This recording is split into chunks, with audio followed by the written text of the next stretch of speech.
Hey YouTube, another video for tonight.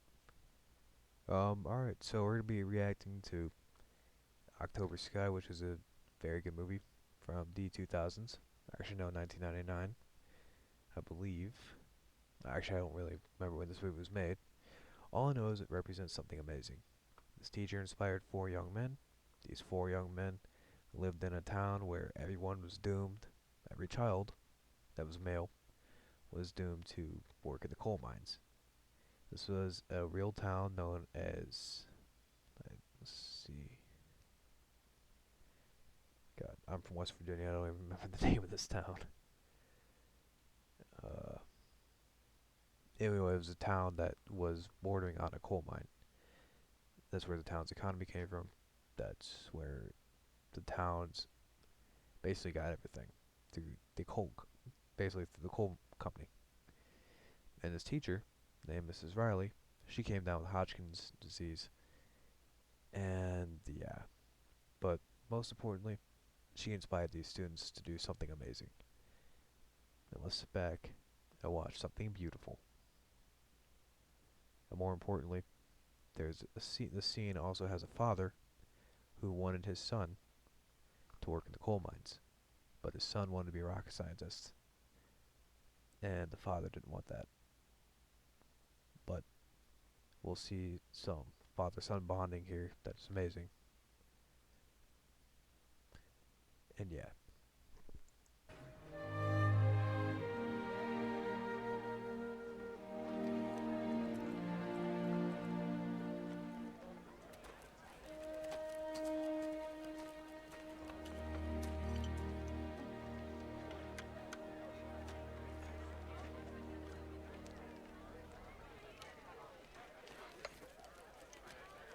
It's our last rock. Yeah, let's do it. Wired up for me, will you? Yeah. Gotta do something. Hi, Homer. Hi. Congratulations on winning the science fair. It's got to be the most exciting thing that's ever happened around here. I was thinking, Homer, if you've got some time. Excuse me, Dorothy.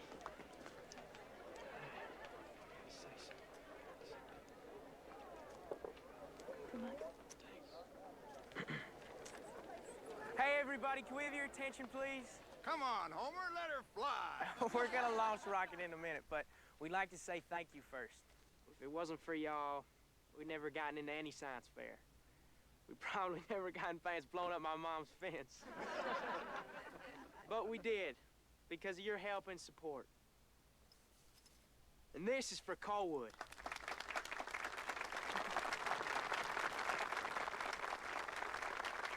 There are a few people who believed in us even before we did.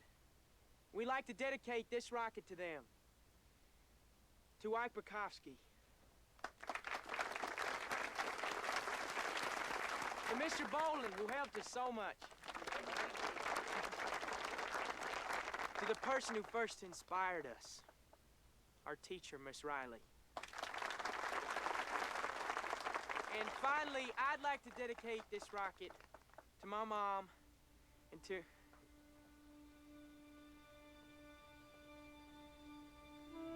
my dad.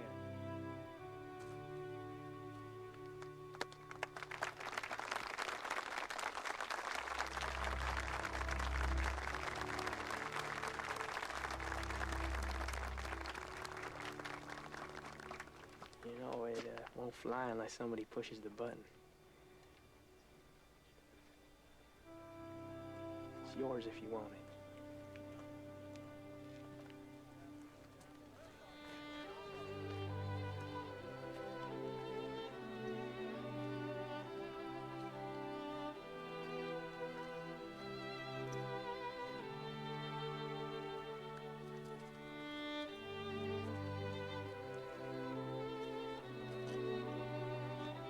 Ten, nine, 8, 7, 6, 5,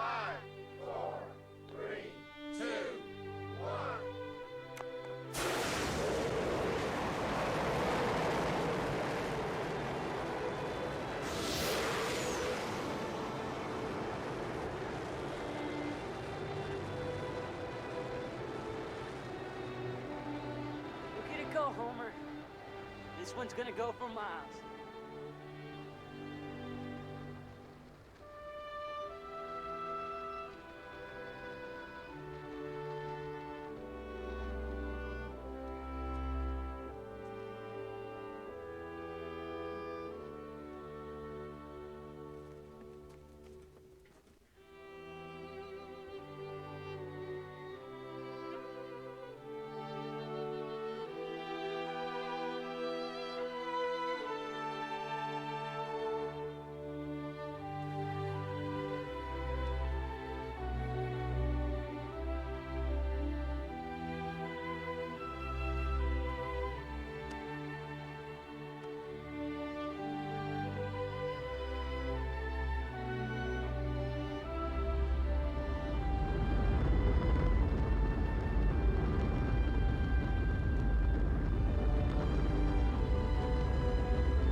So, as you can see, when inspired by the right kind of teacher, anything's possible.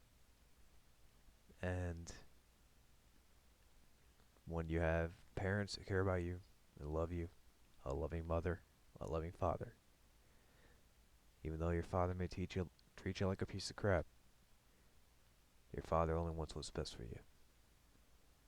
Sometimes, even though your father wants a different passion than your passion is, your father may come in time to love your passion.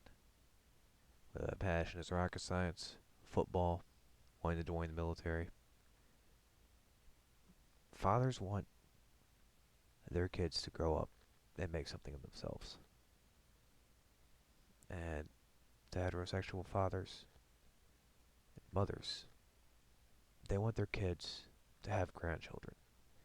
And they want their kids to not be taught about gender identity, sexuality, or anything like that. When a kid is a teenager, things may happen in that kid's nature. They may experiment. They may be exposed to LGBTQ, all that stuff. And a child may try some of that stuff. That, when a kid is a minor and going through puberty and stuff, that in itself is disgusting. But for parents, it's the worst thing. Heterosexual parents feel like they have failed their children. And most importantly, God frowns upon that stuff when innocence is lost to the devil. And who is the devil nowadays? Disney, Joe Biden, and woke. But what I'm getting at here is 9 times out of 10, and this isn't from personal research, this is from what I've gathered from actual people, and that person becomes LGBTQ, it usually happens later in their teen years and young adult years. But to hear a child have gender dysphoria at the age of 6, I can only imagine what that child's parents feel. And I wouldn't put it past a father to kill himself or to abandon that child, because a father's going to feel like they failed that kid. And a mom is going to feel like she failed that kid. But to have this stupid Disney CEO say that she has a transgender child and a pansexual child, she failed that child. She failed those kids. Or she brainwashed them the same way she's trying to brainwash your children. Don't let your kids fall into the enemies. Homeschool them. Put them in private schools. Don't let them fall. Don't let innocence be lost. This has been Commander Wolf, and I'm signing off for the night. Peace.